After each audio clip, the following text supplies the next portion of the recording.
In the world of history, we love to admire ancient empires, but we're quick to forget how fast they can collapse.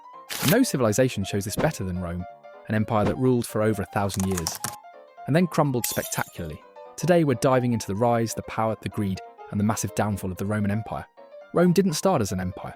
Imagine a tiny village on a hill by the Tiber River, surrounded by stronger, older tribes, barely scraping by.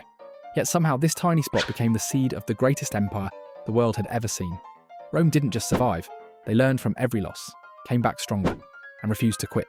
When Rome kicked out its kings, the Republic took over, and suddenly politics got messy. Senators argued, citizens voted, and armies expanded faster than anyone could keep track of. Rome wasn't just fighting for land, they were fighting for survival. Every victory brought more land, more allies, and more power, but also more problems no one knew how to manage. Then came Carthage. Hannibal crossed the Alps with elephants. Yes, elephants, wiping out Roman armies and looking unbeatable. But Rome bounced back.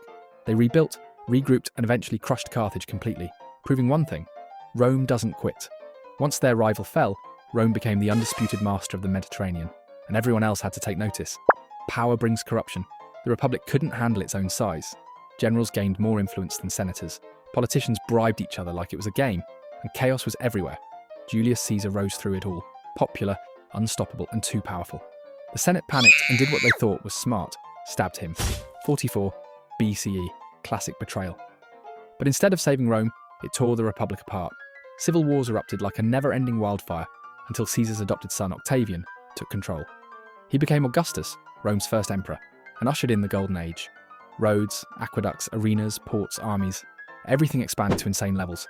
For 2 centuries, Rome thrived. Peace, wealth, and power. Rome had it all. But even perfection has cracks. Rome's borders were massive, too big to defend perfectly.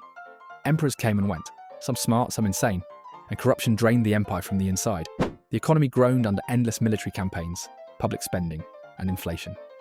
The cracks were growing, and enemies were circling. The pressure came from migrating tribes: Goths, Vandals, Franks, groups who weren't countries but forces of survival and opportunity.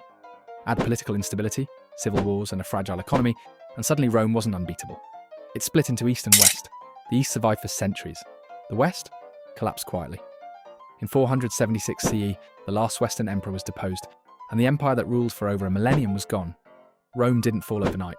It faded slowly under its own weight, weakened by greed, overexpansion, and constant chaos, but its legacy didn't disappear. Laws, languages, architecture, engineering, they all come from Rome. From a tiny hilltop village to global superpower and back again, Rome proves one thing: even the strongest fall if they stop adapting.